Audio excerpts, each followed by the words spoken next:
La mort. La mort. La mort.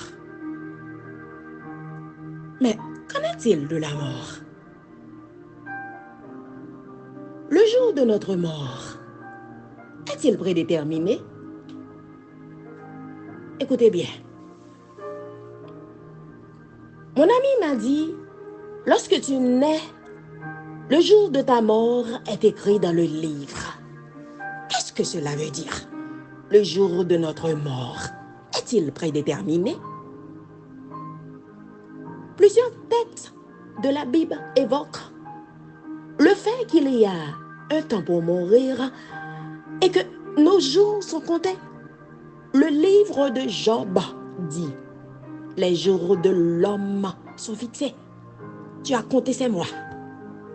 Tu en as marqué le terme qu'il ne saurait franchir.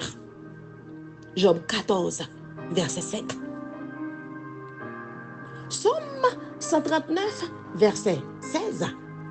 Et le célèbre verset de l'Ecclésiaste 3. Un temps pour naître et un temps pour mourir souligne aussi la finitude de la vie humaine. Les auteurs de ces textes se demandaient pourquoi de mauvaises choses arrivent aux bonnes personnes, comme dans le livre de Job, ou simplement en disant la vie est courte. Équilibrer l'omniscience de Dieu qui sait tout et le libre arbitre des êtres humains est toujours un exercice délicat.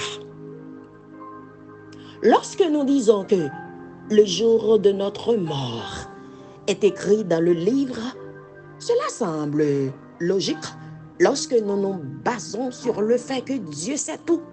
Cependant, cela ne permet pas le libre arbitre des êtres humains, y compris le péché dans notre vie qui affecte parfois notre vie ou celle des autres. En recherchant cet équilibre, nous devons faire attention de ne pas dire que Dieu cause nos morts. Le problème fondamental de John Wesley, fondateur du mouvement méthodiste, était d'attribuer la responsabilité du mal à Dieu ou d'accuser Dieu pour les mauvaises choses qui arrivent aux humains, y compris la mort, comme Lamentation 3, versets 32 à 33, le souligne. Mais lorsque Dieu afflige, il a compassion selon sa grande miséricorde, car ce n'est pas volontiers qu'il humilie et qu'il afflige les enfants des hommes.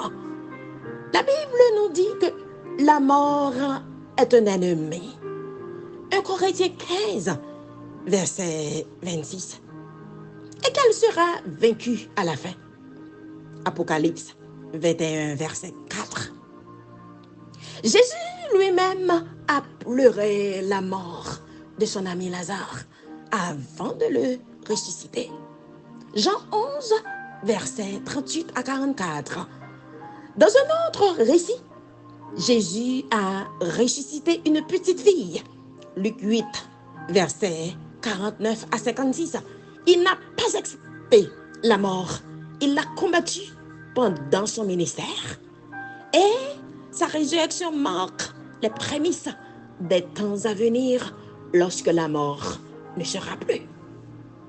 Les méthodistes unis ne croient pas que Dieu cause un préjudice à son peuple ou les tue. Plutôt, nous comprenons le mal et la mort dans le cadre de notre monde déchu, brisé et pécheur.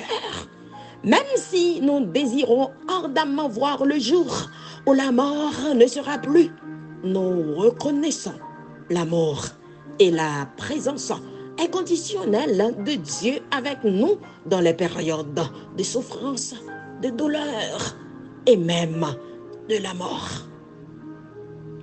Quoi qu'il arrive après la mort, Nous vivons dans l'espérance de la vie éternelle et dans l'assurance que ni la mort, ni la vie, ni les anges, ni les dominations, ni les choses présentes, ni les choses à venir, ni les puissances, ni la hauteur, ni la profondeur, ni aucune autre créature ne pourra nous séparer de l'amour de Dieu manifesté en Jésus-Christ, notre Sauveur.